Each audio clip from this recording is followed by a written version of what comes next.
Can you talk about the mentoring as well? Mentoring is really important, isn't it, for the team dynamics and helping people move along in their careers as well. How does mentoring help people as well? Mentoring, so none of these people are born with any of it. It is mentoring throughout. Preparation is the key to all of this. The smartest person can be rendered stupid given the right set of circumstances. So I was working with a German CEO for a large beverage conglomerate, and we'll call him Ali, this German CEO. And Ali was struggling, worst performing brand that they had. So they asked me to try and understand what was going on for him. So I went to see him, and I brought a German translator with me, and just in case Ali was uncomfortable. And we spoke for 2 hours about his history and how he got where he was going, what he was doing with the company. And he was so articulate and engaging and charismatic. And my translator hadn't said a word because Ali's English was perfect and there was no problem. And then I started asking him a series of case studies, hypothetical situations that other CEOs had confronted. And how would he do it? And he became incoherent. He couldn't make sense at all. And he was successful as well, wasn't he, in all the other areas of the company? Of the interview, until he became right. CEO, and then he was really struggling. And so, and in the interview, he was sounding incredibly successful. So it seemed quite mysterious. Why would this be the worst performing division of this large conglomerate? And Ali in the hypotheticals was doing so badly that suddenly my German translator started translating everything, because he was certain Ali must be misunderstanding the question. But he wasn't, and panic.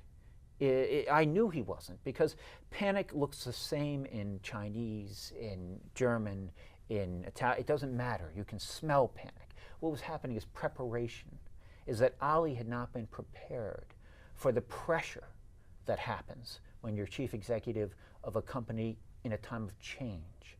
And things were changing, and Ali was panicking. So he couldn't think, and he'd become incoherent. But he was not stupid.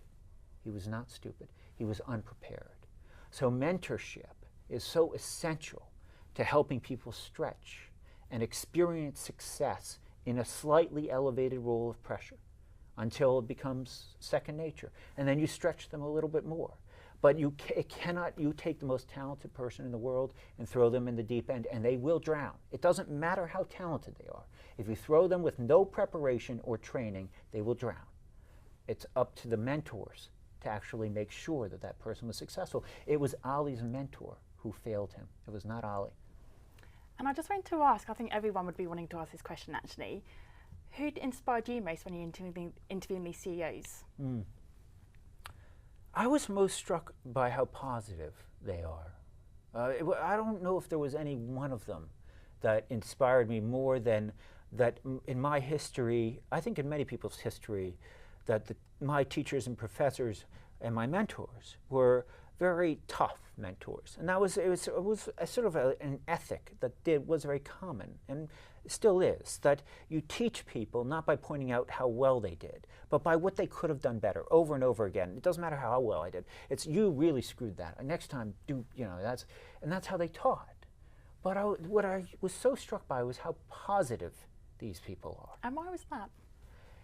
They believe sincerely that human beings are capable of tremendous things. That it's so optimistic about, and it becomes true that the people they work with feel that you believe in them. Like a self-fulfilling prophecy. It really, and you could take the same individual and you can scathe at them. It's about co-creating each other. That if I didn't smile, if I scowled at you throughout this entire interview, if I looked away and I just sort of gasped and just, how good would your questions become? How good, we actually we do have a profound impact on each other. And what's so profound about leadership is that's the humanity of it, is that it isn't one directional. We co-create each other, and that attitude, that's what most profound. And I just want to ask a question about, because we have a lot of coaches in our audience as well. How long does it take for that interview process? Say if you're interviewing a CEO for succession on a board, how long does that interview process take? And you talk about case studies and hypotheses. Oh, it depends on the situation. I mean, typically 3 hours I spend in that one session we were talking about with Ali. That was a 3-hour long session. But I mean, there's so much that goes into it. Psychometric testing. Yes, I mean, I don't do any psychometric Right. testing, but many of your viewers might. Okay, that's great. Thanks very much, Justin. Thank you. Of course. It's a pleasure.